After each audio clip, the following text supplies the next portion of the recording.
Let us be aware that while they preach the supremacy of the state, declare its omnipotence over individual man, and predict its eventual domination of all peoples on the earth, they are the focus of evil in the modern world.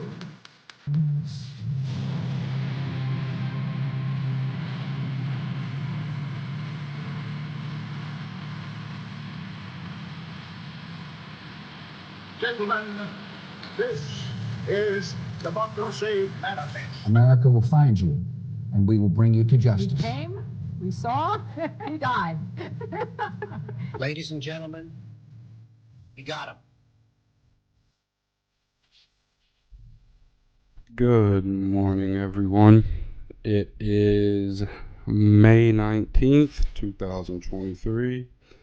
This is Let's Talk About America. So let's figure out what's going on in America today and how it's going to affect the rest of the world. It is a beautiful, blue, sunny day. Not a cloud in the sky from where I'm sitting.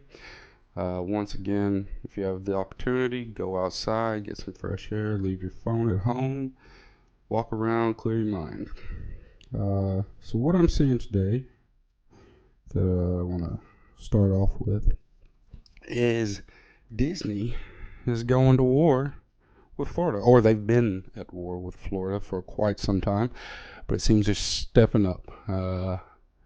They're bringing in the big guns. They're threatening to shut down all Disney attractions as a way to suck money out of the Florida economy.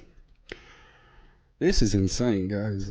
This is the largest media corporation on earth going up against quite possibly the craziest, most insane physical location on earth, that being Florida.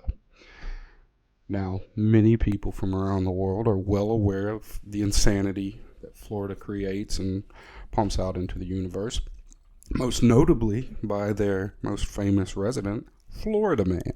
Florida Man is not so much a person, more of a spirit, an essence, a way of life, a being, a form of existence that permeates the entire culture of Florida. Everywhere you go, Florida Man is watching. Everywhere you eat, Florida Man is giving you that sustenance, that food that you have ordered, have bought. Florida Man is much like Jesus Christ, except he looks a little bit more like Jimmy Buffett. Is always barefoot. Somehow is like a gator whisperer. So that's another thing. Florida is just filled with alligators. There's alligators and Florida men in every body of water that you see. And the mouse wants to go to war with this. Now, fair enough. You go for the mouse's cheese, you better expect the trap. But this might be where he meets his match, okay? Now, it's not so much Ron Desantis, the governor of Florida, that worries me in this battle. It's more the minions that he wields. So, if ever there was a World War III, and you had the world superpowers pitted against one another, you had Europe and America, Russia, China, India, the Middle East, whatever. I think Florida might be able to handle its own. They might be able to get out there and just field their own army and take over. So I'm quite worried about that. But Disney does have money. They not only have money, they have a fanatic fan base. Absolutely fanatic. These people are insane. If the call to action came, these Disney fans would come out and they'd fight to the death for the mouse, and they'd be dressed like Disney princesses, obviously. These people are crazy, though. They take out second mortgages just to go to Disneyland like 5 times a year. I mean, these people are probably on a Disney organ donor list where they just trade kidneys with one another after they die from all the Coca-Cola they're drinking at the parks. Fanatics. But anyway, there's probably like 1 million of them ready to pick up whatever blunderbusses or whatever old-time tridents, whatever weird weapons they can find at Disneyland, ready to fight DeSantis and his crazy minions. Now, to the rest of the world, it might seem strange that a corporation, even one as powerful as Disney, can go to legal war with a sovereign state, that being Florida. In the rest of the world, that would be shot down pretty effectively, pretty quickly. Like in Europe, for instance, if a corporation tried to come in and just take over a chunk of a city or a chunk of a province or whatever, it'd be shot down. There's no way it would happen. It wouldn't even... Germany would look at that and just laugh in schnitzel language at anyone trying to do that. And you've seen, like, Disney doesn't try this bullshit in Paris.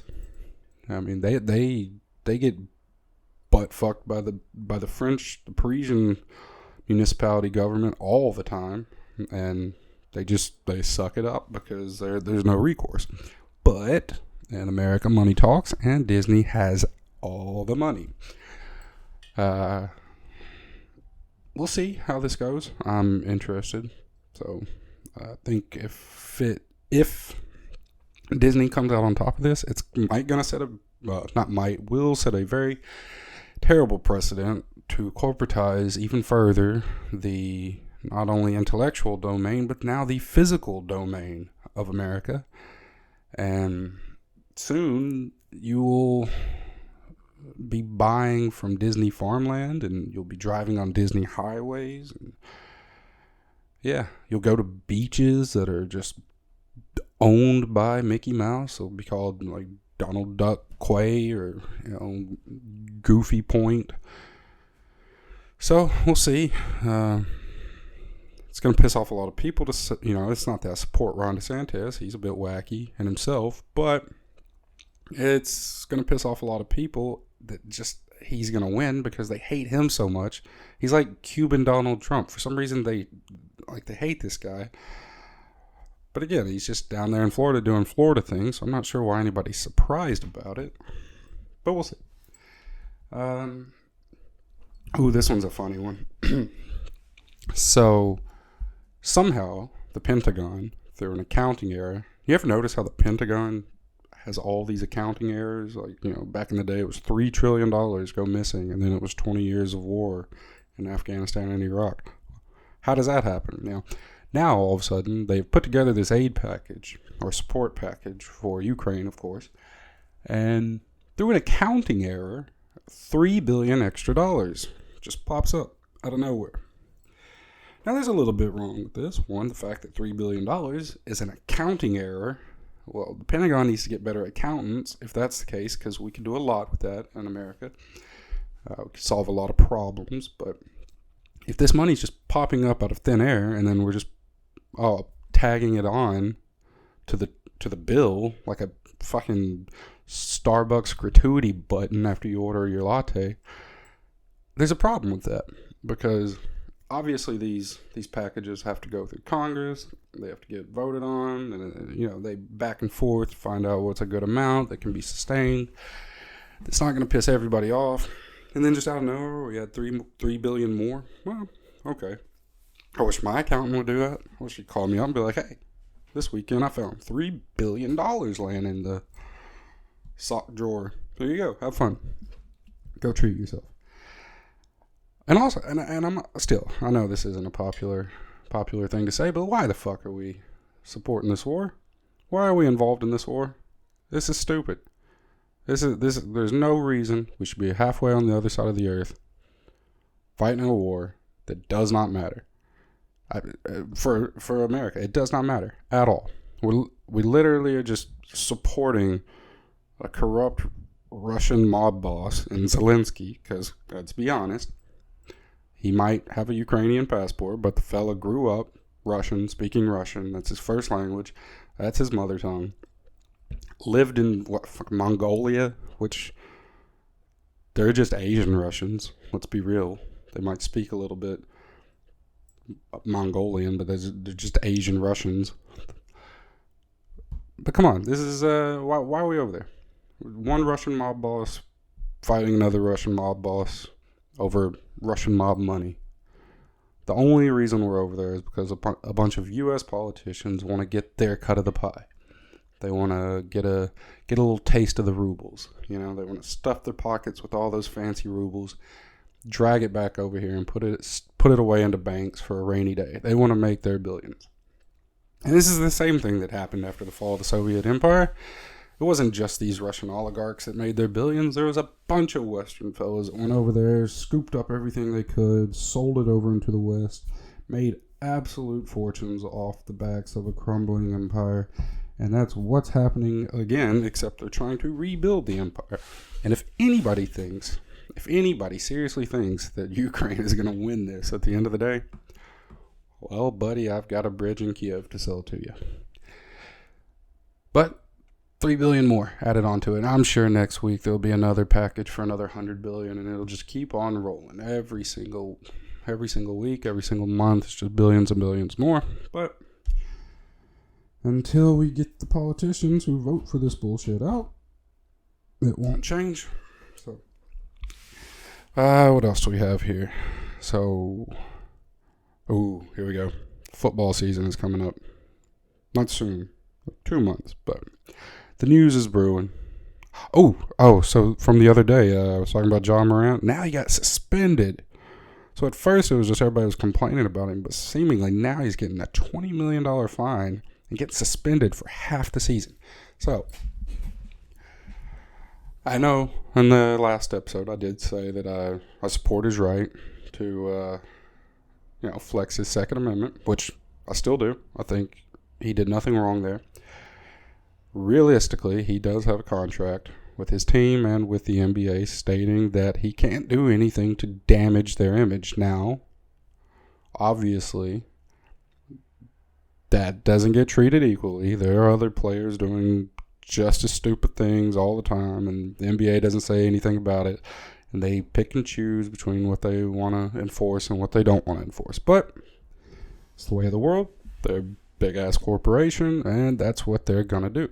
They're going to, when something looks bad, when they get enough heat, they're going to say, hey, that's why that clause in your contract says this thing, and now we're going to enforce it. So, $20 million fine, and half a season suspension, which is another probably $20 million that he's not going to get for playing. So that's a costly flex. Which now maybe he should go on Instagram and flex that. He should be like, yeah, when I waved that gun, so that was me throwing $40 million out the window. Fucking flex on that, homies. But maybe he learned something. Enjoy your guns. Be a bit more responsible with it. I don't think it would have been even a problem if he would have posted something on Instagram where he was at the shooting range. Like he could have been dumping clips at the shooting range and posted it all over. I don't think it would have been an issue at all. NBA wouldn't have said nothing. Nobody would have really complained. But when you're rolling around in an SUV, rolling blunts, pulling out your tool, yeah, you gotta expect the repercussions. So let's see if he learns his lesson, and let's see if this gets supported by any other players in the NBA, because they don't want the heat, obviously, but I think a lot of them don't want the precedent set either, that if they do something stupid, NBA is gonna rock down on them. So we'll see how that goes. This weekend we're expecting quite a bit of intrigue involving the new Twitter CEO. So seemingly Elon Musk is going against all of his former principles and his own logic. Surprise, surprise. He used to talk so much shit about the World Economic Forum and all of their representatives, cronies, lackeys, whatever politically neutral term you want to use for them. But now he is taking a woman who was a media marketer for the World Economic Forum, and brought her to Twitter. So this tells me two things. Either Elon Musk, and most likely, is full of shit once again, or He literally he thought to himself, okay, I have an issue. I'm going to go get the person who is exactly the most qualified to handle this issue and that knows the ins and outs of all of my enemies the best. If he did that, man might be a genius. So we'll see. I want to see how that's going to work out over the weekend. I think Monday, by Monday, so in 3 days, they're supposed to do their online Q&A session. Hopefully there's some good reporters that'll be out there asking some real questions, get some real answers. Doubtful, but we'll see. I think that's about it. It's Friday, so I'm not going to spend too much time on here. Got things to do. About to start enjoying the weekend. Like I said, please send in some submissions for things. I think in about 2 weeks, I will start trying to do local news stories from around the country. Maybe 3 or 4 per episode. Just interesting things that I don't think will make the news anywhere else. So if you have anything, send it in. Please like and subscribe on the Spotify. Also on the Patreon, and we will have a YouTube very soon. So thank you very much, and enjoy your weekend, everyone.